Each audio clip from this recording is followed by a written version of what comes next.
Well, hello, Canadian Campaholic here, coming to you from our trailer. It is almost November now, and the camping season for 2020 will soon be wrapping up, which is kind of sad. We've had a pretty good season, despite the late start, and made the best of it, and I hope you did too.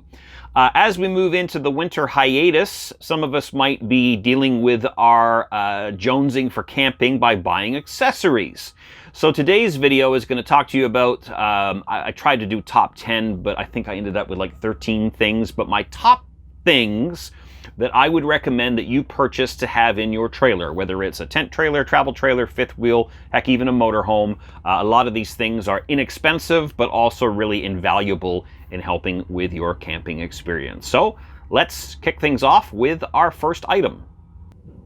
So the first item on the list, and a lot of the items that I'm going to talk about, I already made videos on my channel that go into greater detail. So I'm going to pop the links to a lot of my review videos and information videos below. But the first one I would put on the list is leveling blocks. These are Camco leveling blocks. I'm sure there's other companies that make them out there. I'm not sponsored by Camco, by the way. I bought these myself. These are Camco leveling blocks. So the joy of these blocks, they're like giant Lego blocks. You lay them together on the ground and they quite easily fit together like so. And you can see with just a few blocks put together, you can very quickly create a surface to level your trailer. And the reason I would recommend these over, say, pieces of plywood is that for plywood, it's heavy. You're going to need quite a few bits of plywood custom cut, because you don't want to be, bringing a huge piece of plywood around with you. But plywood is going to be a lot thinner than this, and you're not going to be able to build it up as quickly. I'm not saying don't use plywood, but if you want something that's a little easier to work with, these leveling blocks are great. You can use these on motorhomes, large fifth wheels, travel trailers like ours. I've been using these for several seasons now. They've never cracked. They've never broken. The only caveat with these is they do slide a little bit on smooth surfaces. So if you're ever leveling on a paved surface, be careful that these don't shimmy. The other issue is that the inside, as you can see here, is hollow. And sometimes it will get dirt and stuff stuck inside of it. So just make sure you bang that dirt and soil out of it before you put them back together. And I will admit that getting them back in this bag up here is sometimes a little bit of a pain, but again, as long as you knock the dirt out from them, these are great. Leveling is so critical to your trailer, not only for convenience, because you don't want all your cupboard doors, falling open and everything from the trailer tilting, but also items like your absorption fridge rely very heavily on making sure the trailer is level. So keeping the trailer level, like I said, is really critical to the absorption fridge. I'm not going to go into the technical reasons as to why. That could be a whole other video. But absorption fridges are far more efficient if they are level, so that the process in the back of the fridge can work correctly with the ammonia and so on. Also, if you have a wall-mounted air conditioner like ours, you definitely don't want the trailer tilted in the wrong direction, because you could have the air conditioner dripping water inside the trailer. So backing your trailer and keeping it level is going to be absolutely key. For our next item, I'm actually going to kind of give you guys a twofer. These items, I should say, relate to cleaning. I think it goes without saying that you want to, oops, Jesus, don't put a hole in the roof. Yeah, you want a good sturdy broom, one that is clearly capable of almost damaging your roof, to sweep out your trailer. But a broom is not necessarily going to catch everything, especially if you have darling children who like to lay in their bunks eating potato chips. Or perhaps maybe they went to the beach and have sandy feet. Our boy gaming behind the camera, and then they get sand in the trailer. In fact, we even have a little bit of sand right here. So that brings me to the next item, a good old dust buster. And I know that's a brand name, but any little portable vacuum like this is really great. The ones today have like lithium-ion batteries in them, so they can be charged up and they'll hold a charge for quite a while. This is great if you're going to be boondocking and you don't have an inverter, because you can charge this sucker up on shore power somewhere at home, maybe before you go camping, and then it should hold a charge for quite a while. And what is lovely is if you have dust and crap like this, before you leave your camper, you can just suck it up. But all kidding aside, you don't want food crumbs and items like that left in the camper. I wouldn't leave them in the camper any time of year, but if you want to keep mice and other pests out of the trailer, the less food items you have left, the better. And sometimes the broom just can't get into all the nooks and crannies, so this thing is a great investment. So the next item on our list is a fairly latecomer to our trailer, and that is a nice little shower caddy. In our shower here, we do not have a shower surround. It's just vinyl on Luan, and it becomes a nuisance when you bring your lotions and potions and shampoos and things in the shower with you, because there isn't really anywhere to put them. But this nice little caddy, I think we got this on Amazon. It clips into the shower curtain, and my wife laughed at me because I was so proud that I installed it, and as you can see, I installed it backwards. I have to turn it around. But there's a spot here for a nice hairbrush, a spot for some shampoo and conditioner and some body wash. You could put some soaps and things up here, but it's nice and light. It's mesh, so any water drains out and you don't have to worry about mold or anything like that. But man, does it make a big difference to using the shower, and it would be even better if you installed it the right way. All right, next item on the list, a nice little bottle jack. Again, I have a whole video on the channel about using this guy. Great investment. Heaven forbid you ever get a flat tire in your rig. Having a bottle jack like this one, it's a lot smaller and more convenient than a big trolley jack or a floor jack like you might use to fix your car. Also, a bottle jack like this one is also going to be pretty effective and strong. I mean, this is a $20 bottle jack made by Motormaster up here in Canada. And yet this thing can lift 2 tons. This little tiny bottle jack can lift 2 tons. So if you're only lifting one wheel of your camper off the ground at a time, this is more than strong enough to do that. Always make sure that you're being safe though. Chock the other wheels. I'd recommend removing the trailer from your tow vehicle, because if you have a weight distribution hitch on the trailer at the time, it's going to be putting pressure on the nose of the trailer, which could make jacking things up a little bit more risky. Again, I have a whole video about using this particular jack.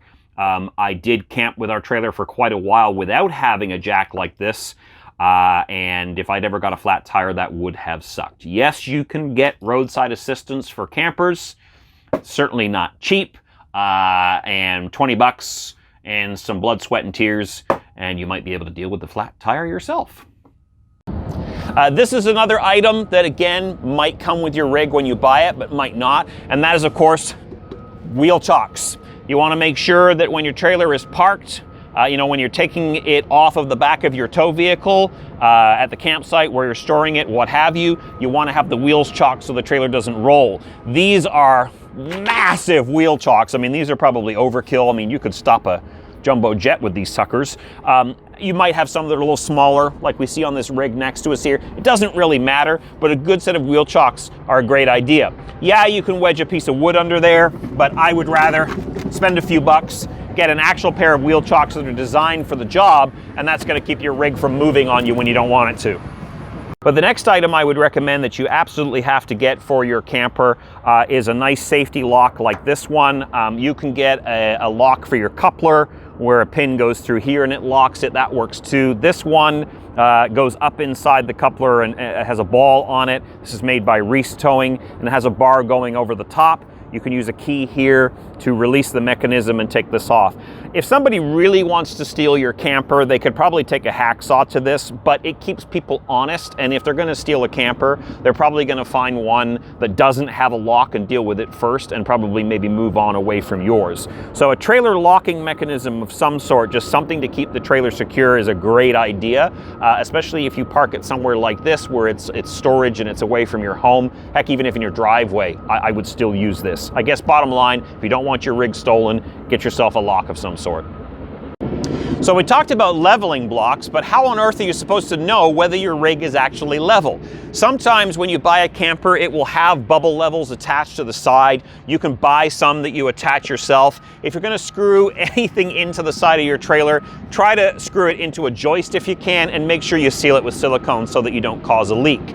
I don't have anything permanently attached to my rig, but I have this bubble level that I got for a few bucks at a local hardware store. It does have screw holes that if I wanted to bolt it to the camper, I could, but I don't do that. What I do is I actually put it on the tongue of the trailer, and it's got a bunch of circles around that. I don't know if you can maybe zoom in on that, Ramey.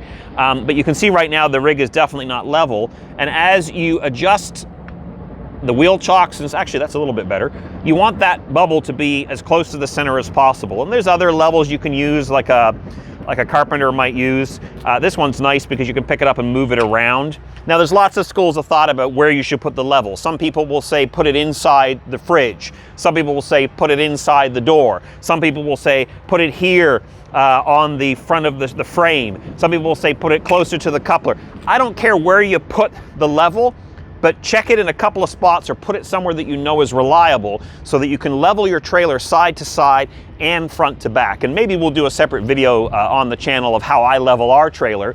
But the first thing I do is I get it into a spot approximately where I want the trailer to be, and I put the level down and I take a look at how level are we side to side. So again, Raymond, let's zoom in here a little bit.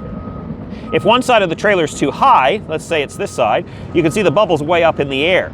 So you would probably want to put wheel chocks on the opposite side so that when you back the trailer into position or get it in position, then it's nice and level. And then of course, once you're done with that, you can level it front to back using your tongue jack, whether it's manual or not. But anyway, I digress. We'll do a separate video on this, but a bubble level is essential.